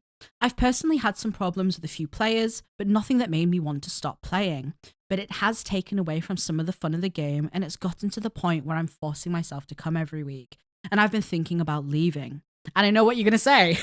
Well, Anon, you're right. If you're forcing yourself to show up, then you aren't doing yourself any favors and you should leave. But here is where my problem comes in. Literally right when I go to drop the message, another player also drops out, and my heart sank. And now it feels like if I leave, the campaign is going to crash, and I do not, under any circumstances, want that to happen. Our DM has worked so hard to make this incredible story for all of us. And also there is a newer player who's playing for the very first time who is so sweet and an amazing person, an awesome person to play with. I know if I left now, it would almost certainly crash and burn, and I would make the DM and player I enjoy playing with feel devastated. And I know there's no easy solution to this, but if I absolutely had to stay, what are some ways I could change up my game and make it more interesting for me? Also, on the other side of things, how can I let my DM know how I'm feeling without making this extremely difficult and devastating? I'm really stuck between a rock and a hard place here. I am fully willing to keep playing if it means keeping others happy, but I know something needs to change if I'm going to do that. I can't keep running at a problem and hoping it somehow fixes itself. Thanks, guys. Okay. Oh, OP, like, the fact that you are so willing and wanting to make this work, sometimes things just don't work. Sometimes things just don't work. Sometimes, and, yeah. There's nothing wrong with that. No. Things not working out in a party for D&D actually sometimes doesn't have to be anyone's fault. It doesn't have to be a problem. No. You just do not play in the same way. The Dungeon Master just doesn't tell a story that excites you, but it might excite another person. Like, there are so many brilliant Dungeon Masters out there who just don't do what excites you. Yeah. And there's nothing wrong with that. And, think of it less in terms of like, this person is my friend and amazing and they're DMing for me. Think of it like music. Yeah. There's going to be music out there that you fucking love, like resonates with you. Like, we all, like, let's just say we all like metal. Yeah. Or like hardcore as a genre. There are hundreds of thousands of millions of different bands in that genre. Mm-hmm. We don't like every single one of them. Yeah, totally. But we all are together in that little metal hardcore bubble. Exactly. It's like D&D. We're all in the D&D bubble. We're all in the Eldritch Podblast bubble. Yeah. In terms of this. Yeah. But it doesn't mean we all are going to play a game that each other like. Absolutely. Like, that's totally fine. Absolutely. So, first of all, there's two ways to tackle this. Yeah. If you want to leave, then leave. Yeah. It's exactly what you said we were going to say, honestly. Yeah. Like, I do not believe that if you have to force yourself to do something, you should have to do it. Yeah. Yeah, sure, there's probably things that could change. It sounds like your DM is an amazing person who has done an amazing job. Mm-hmm. but they just might not be the DM for you. And if you went to your DM and told them all of these things, I am certain they would try to accommodate for you and change for you. But is that going to change the core of how you feel? Potentially not. Potentially not. So you can do one or two things here. You can do exactly that and go to your dungeon master and say, is there any chance we can do more X, Y, and Z? More combat. More like one-time adventures, more in-depth plot lines. Can we do a little bit of my backstory? You can go and ask for all of those things, and like that's absolutely fine. Like totally fine for you to ask of your dungeon master. Yeah. Or you can just say, I'm not enjoying it as much as I thought I would, and I'm really sorry. Yeah. Thank you so much for your time, but I think I'm going to leave. Honestly, OP, I would consider... I mean, first of all, you can show them this. To make it clear, I actually don't know specifically who this is about. Neither do I. Like, I don't know, like, the group or who this is about, but show them this. You could show them this. Yeah, I mean, they're probably watching. They could very well be watching. Yeah. And it's okay just to say, thank you for everything you've done for me. Yeah. I really appreciate it. And to the other player, I've loved playing with this other player, but it's just not for me. And you know what? Your DM, whoever they are, I'm certain that people in this community know you won't go about it with malice. You're not saying anything mean here. You're not saying anything that's like snaky or weird. Yeah. Like, you're just being honest. You're just being honest. And the thing is, right, I know that you're feeling all that pressure of being like, well, if I leave, that's the end. It's like, you don't know that. You don't, and hey, I've seen groups in the Discord lose 1-2 members and just open the submissions back up and take on more people. Like, that's a normal thing that can happen. Exactly. That's the joy of it. Yeah. And again, because we don't know how many people are actually in this group, is there a chance they could just continue without you as a player? You? Yeah. You know what I mean? Yeah. Like, there is so many options around this. And to the DM, if you're watching this, that this person obviously really, really feels terrible about this situation. Obviously really cares for you. Yeah. To the point where they want to talk to us about how to proceed. Yeah, and they're so desperate to stay, but, you know, listening to what they've said, you wouldn't want them staying in your game, having to force themselves to come, and these things just happen, unfortunately. They do. And there's plenty of other people out there who probably will enjoy your game. Totally. And again, DM, if you're listening, open up your applications again. Yeah. Like, there is a million billion squad blasters who want to play. Yeah. Especially if this all formed in the Discord server specifically.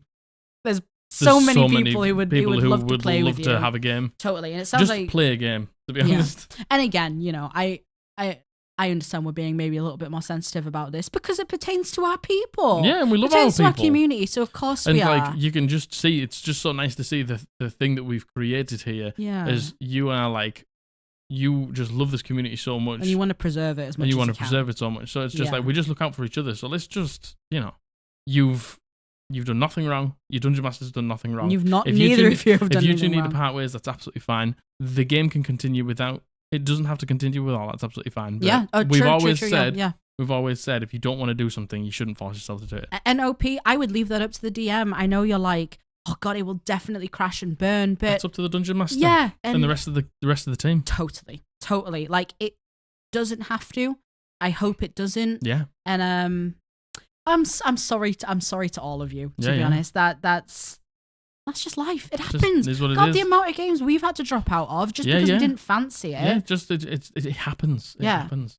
Normalize. We need to normalize in D&D. People leaving a game isn't this big dramatic thing. It doesn't have to be this like world-ending thing. Yeah. It can literally just be not quite what I thought it was going to be. Maybe it just doesn't excite me as much as I thought it was going to. There's no fault of anyone's. I'm going to step back. Yeah, totally. There's literally nothing wrong with any of that. Totally. I really hope that helps, OP. I hope that helps, OP. I really hope that helps. And, you know, I would literally exactly what you've said here. You've been so considerate. And listen, I know you're saying if I have to stay, I don't think I even want to give you advice on having to do that. I give you a little bit, but, you know, it's... Yeah. You know I think you know what you want to do. Definitely. So definitely. Yeah. Yeah? Oh, I hope that helps. Oh, I love the squad blasters. The squaddy bees. I love the squaddy bees. Okay, we have 2 left. 2 left. How many is that? 11? That'd be 9. 10? 9? That'd be 9. Wait, what? Oh, wait. Oh, are we on 8 now? This is it. Oh, I see. This is it. Okay, so this is number 8. This is the second to last. Just to prepare you, Which is- just to get you the Penultimate. Oh my god, I forgot what it was called. You can't forget your special word. My special word. Your special word. The pinnacle-ty. The pinnacle-ty. So this has been sent in by Anonymous, and he goes by he, him. Thank you so much, Anonymous, for Thank your you, submission. Anonymous. So I'm currently playing a weekly game of Dungeons on... Dungeons on the Dragons. My god. Dungeons Dungeon on the Dragons. Of the Mad Mage. We started with Dragon Heist. I'm playing a phantom rogue who isn't evil, but is often on the wrong side of the law. The rest of the party is of the good variety. In between delving into the dungeon, my rogue will break off to the party to work for the Xanathar. I should also say one of my party members has a modified griffin as a companion, who despite my attempts at stealth, a level 15 rogue with a plus 16 to stealth, they always know exactly where I'm at. The party also just has the feeling my rogue is breaking the law. Oh my god. Breaking the law. That makes playing the character not fun to play because they can't do the stuff that I built them to. And in brackets, and I'm not the biggest fan of dungeon crawling. If you're a rogue and you can't sneak Yeah. With plus 16 stealth with a as plus well. 16 stealth, Yeah. how many people are going to succeed those perception checks? Yeah.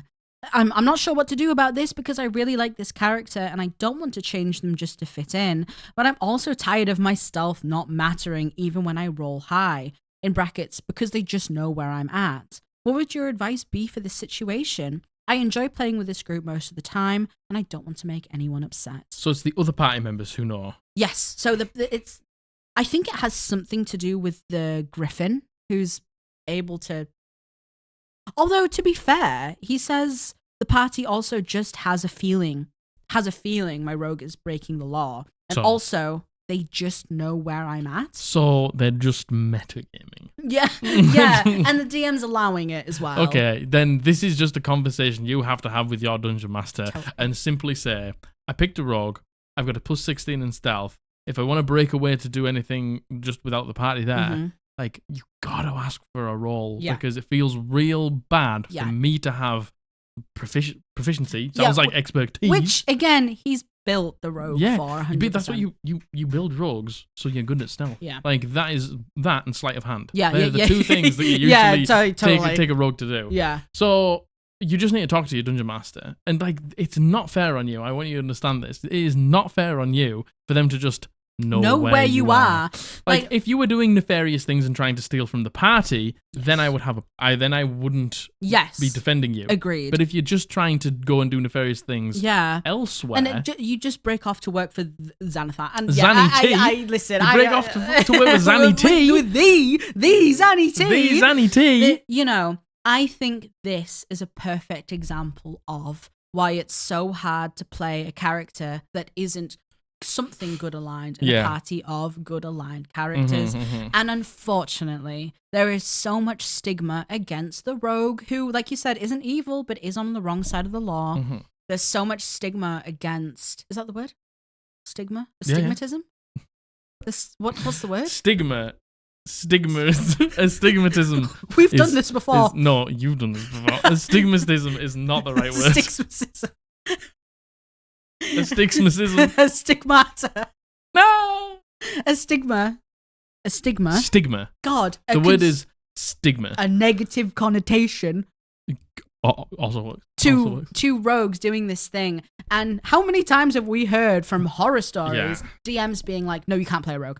And I feel like, unfortunately, this is all being personified in this. Yeah, like, the thing is, right, if you have this thing going on the side with Zanny T, big Zanny T, and you've got, like, a deal going on where you give them, like, backhand sick magic items, sad nod, and you get paid or whatever, like, that's cool. That's, like, almost backstory worthy. Yeah. Like, I don't know, maybe you were, like, brought up by Zanny T and, like, you've got this thing going on and you're, like, partners in crime or whatever. Yeah. And the fact that the party just knows exactly where you are, where you go, and what you're doing, sort of just completely just trivializes and makes it irrelevant. It kind of feels like, to me, this feels like they're like, oh, this isn't what we're here for. We're here to do the dungeon crawling, and you going off and doing this stuff is just annoying. It's just annoying. It's just like wasting time. Yeah, and I feel like that's kind of the vibe I'm getting. I could be very wrong. We could be wrong. We don't know that for sure. But, I think this is why you shouldn't play a character that is not good aligned in a party of people who are, because it's just difficult. Yeah, I mean...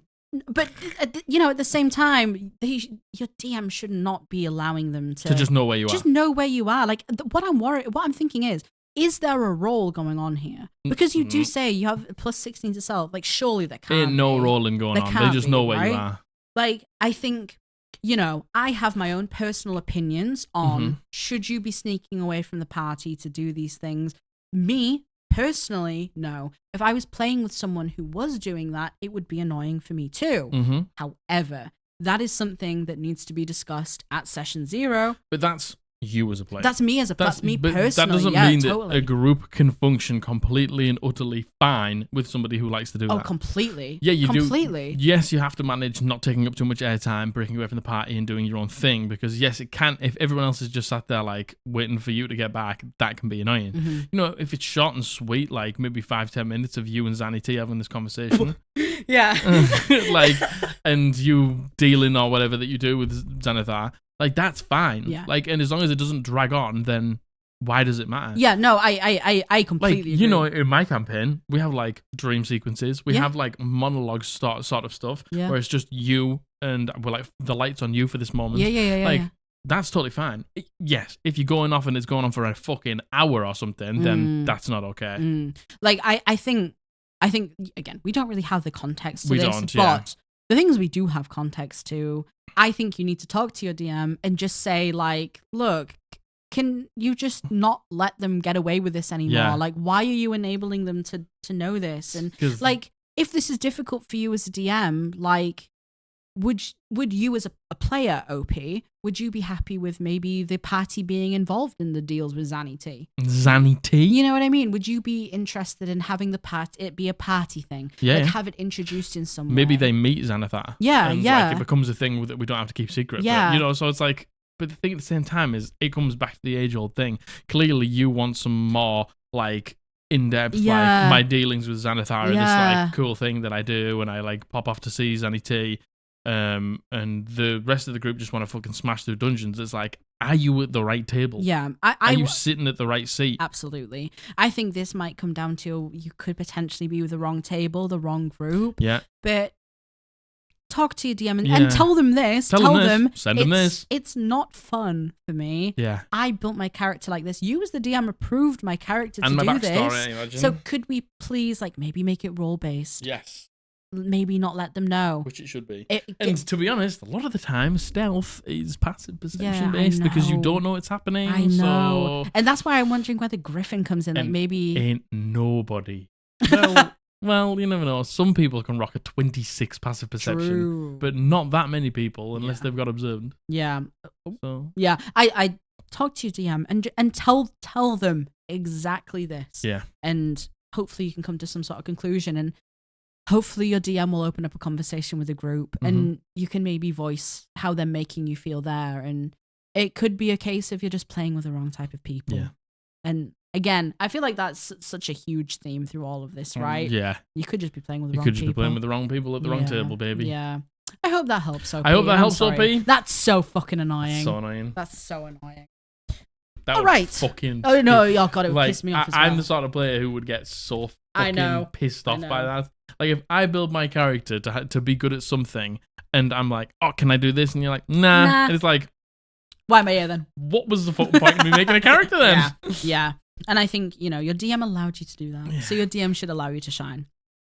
So this last one. This is the last one. This is the stigmata. This is the stigmata. This is the stigmata. This is the stigmata. So this has been sent in by Drew Stanpai, and she goes by she, her. Thank you, Drew, for your submission. Thank you, Drew. Hey there, long-time listener, first-time advice seeker here. Seeking advice from us? You crazy fool. So I've been running my first game as a DM since May, mostly the Lost Mines with a bit of Critical Role because I love that world. 10 months, baby. Hell 5 yeah. months. Sorry. Wait, what? It's the 10th month. Oh, since we started in the 5th month. It's been 5 months. Things were pretty chill at first, but I feel like I messed up Messed up. by not asking my players to stick to the source books for character creation. Most did, but I have this one player who insisted on playing a succubus. After a lot of back and forth, I caved and found some stats online that we agreed on. Should my next character be a succubus? Sucky B. Yeah! Yeah! Sanity and Sucky B. We've been friends for a while and played other TTRPGs together, but things have been getting pretty frustrating. During the first few sessions, they shot down my attempts at roleplay, and it kind of made me feel terrible, so I stopped. But as the game has gone on, it feels like they're backseat DMing, and it's getting to me. Oh, I also let them have an anti-matter rifle, in brackets, I know, big mistake. I don't think I'm aware of what an anti-matter rifle is. Go on, Google it. Well, how does matter as in M-A-T-T-E-R? Yeah, anti-matter rifle. Anti-matter rifle. My God. Oh my God. We have another one to film after this as well. I don't know how I'm going to cope. Rifle. Okay, so it's an equipment. Okay. Right. Oh, my computer's freaking out. To be fair, she said in brackets, I know, big mistake. Okay. Watch everyone be like, you fools. I can't find out because my computer's freaking out. Okay. So, I'm very sorry. An antimatter rifle. They think I'm mad because they one-shot everything, but it's really about the pressure that they put on me to let them have it. They've been saying that they want more roleplay and their backstory involved more, and I have been trying, but it's hard when no one else seems interested. Things got even worse recently when they wanted a staff of healing for their artificer character. I said no, and they responded by taking a shopkeeper hostage in-game and stealing a bunch of potions, arguing about how things were cheaper in 3rd edition. I had to put this game on pause because of all of this and other life stuff, and now I'm not even sure if I want to continue. I'm really not sure what to do at this point. Any advice you guys could give would be super appreciated. Let me break it down for you. Go on. Break it down, Jack. In my humble opinion. Are you going to say something cracked here? Are you going to say something? Zanity. Zanity. Sucky bees. Sucky bees. Anyone who takes my shopkeeper hostage because they can't get a staff of healing, in my opinion, doesn't belong at my table. Anyone who does something like that, in my opinion, it's like, do you remember the submission a long time, or the start they read out a long time ago, where it's just like, potions aren't the price that they want. Fireball. It's like, oh my it's God. like that. Yeah, it's like that. Yeah. Like, you know what? I'm getting such deja vu from this to the point where I was like, have we read this out? We've never read this before. Out. No, we've never read this out. I think it's actually that exact example you gave there. Yeah, it might be. It's like they didn't get the price on potions. Yeah. Like. Anyway. Yeah. To me, if this person is making you, if anyone at your table makes you feel like you don't want a dungeon master anymore for any reason, you are more within your right as a dungeon master to say that you don't want them at your table anymore. Oh my God, 100%. Like, dungeon mastering is tough, and at the end of the day, you have to fucking at a fundamental level want to enjoy it. Totally. Otherwise, there's fucking no point. There's no point. Otherwise, it'll just become another job you have to do. A burden. And Drew, you say yourself, I'm not even sure if I want to continue. There you go. It's not, speaks for itself. It's not fair for one person. And, do think about this. Is it just this one person here who's making you feel like this? Or is it dungeon mastering on a whole? Exactly. It sounds like it's just this one person. It sounds like it's this But one that is an important thing to ask yourself. Is it just this person doing this? Because the good news is, if it is just this one person doing it, you can very easily resolve this by getting rid of that person. By getting rid of the person. Easy. Right? It's as simple as that. Like, think about that and obviously come to your own conclusion about that. Yeah. Now, you say here we've been friends for a while and now things are getting frustrating. You mentioned that they're backseat DMing. Like, it's fucking annoying. all of those things in themselves, regardless of anything else you said there, are reason enough to, at the very least, have a conversation with this person, 100%. Right? Like, I would also kick them out. I would also kick them out. If they're holding... If a player backseat DMs, asks for too much to a point where it's almost uncomfortable, plays a succubus when you're a new DM and that's a fucking nightmare to deal with. Yeah, totally. Then fucking holds a NPC hostage. I know, and then steals a bunch of potions. And then starts to whinge because potions... It's just like, look, mate, get out of here. Yeah. I'm and, fucking done. You know, I feel so bad for you because you're like, oh, and I also let them have an antimatter rifle. It's like, you've been forced into You've that. been forced into that. And you say they think I'm mad because they one-shot everything. But it's like... I would be fucking mad if everything one-shot everything because you asked for too much. Look, I have a fiancé sitting across the table from me who asks for too much. And it is so hard to say no because you want them to have everything that they want because you want them to have a good time. But players do this thing, okay? Players do this thing where they don't realise that getting everything that they want actually makes the game far worse. Yeah. And getting the good things over a long period of time feels far better. Yeah, you're not wrong there. It's true, and like it's so hard as a dungeon master to do that, but you do have to sometimes stick to your guns, hold your ground, dig your heels in, and be like, no, totally. Because no, I agree. And you know what, Drew? You're in a good position here because you said you've put the game on pause because of all of this. First of all, I'm so sorry you had to do that. Yeah, but you're in a good position now. You've taken some time off. Give yourself a break, and then say to this player, look, we're starting up the game again. But. And it's up to you, Drew. It's up to you. If you want to ask this person to leave, I understand that it's not as easy as going, oh, look, you leave. But definitely have this chance to have a conversation with them. It's exactly what we say to everyone. Tell them exactly what you said to us here. Say, oh, you think I'm mad because they one-shot everything, but I'm actually upset because you forced me to give you so that. that you have this. Like, you take it out on me in game by taking taking characters hostage. Yeah. And you're in your right to say, your actions have made me not question myself. Yeah, not even potentially want to dungeon master anymore. You backseat DM for me. You insisted on being this race that was difficult for me as a first-time DM. You've made my life really difficult, and I don't know if you intentionally did that, but you have.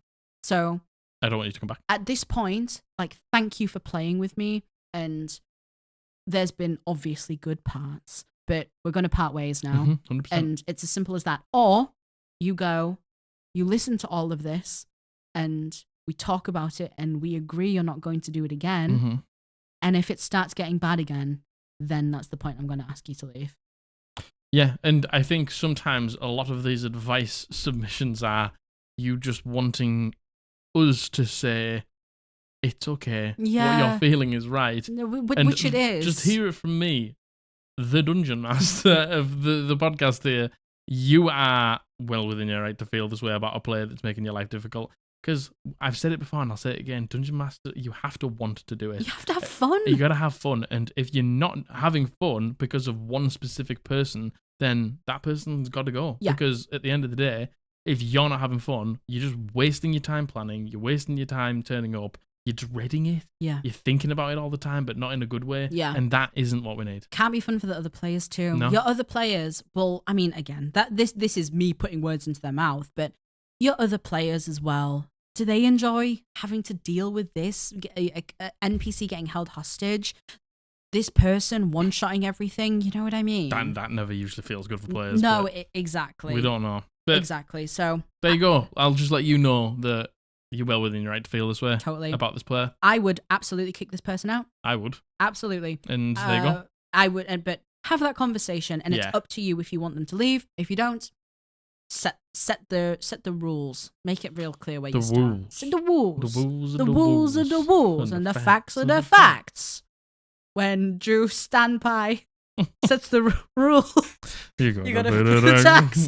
Oh my god! Right. Yeah, that's it. It's late. It's late. It's and late. We gotta record another one. It's late. How was that? Everyone. No, I'm shilling. If you don't mind. Check out our friends at Heartleaf Gaming. Oh my god. The Batwolf plushie, you can go and pick that up from the store. Head over to www.eldritchpodblast.co.uk to pick up some merch. Our Etsy store is linked below. Hellbound Dice. You can pick up any gifts for the Christmas and holiday season. Spell cards, notebooks, t-shirts, anything that you like. Code Podblast will get you 10% off. Join the Discord if you haven't. 100 comments on the video. Why are you laughing? No. What are you laughing about? No, I'm not. No. What are you laughing? I'm not. Why are you laughing? You know what? The last one actually got like over 60 comments. It's not good enough. It was good enough, but that's done now. Yeah, you know what? You know when I was like, when is it enough? That never. Have you created a monster? That campaign is over. Oh my god. And the campaign now, One Honey, begins. 100 comments. Yep. 100. Yep. We grow. We expand. Together, you and me. Oh my god. Oh my god. Us. Look what you've done. 100. Oh, he's got that look in his eyes. 100. 100 comments. I can tell. It's so close. Entity, make them flee. I love you. I love you. Like, comment, subscribe, bell notification, all of it. Cute. Very cute. Are you going to wave like that? Is that how you're going to wave us out? Oh. I love you. I love you. Bully loves you. Whoever this is, name down in the comments. Loves you. One of the 100 comments below. And we're going to see you on Monday. Bye.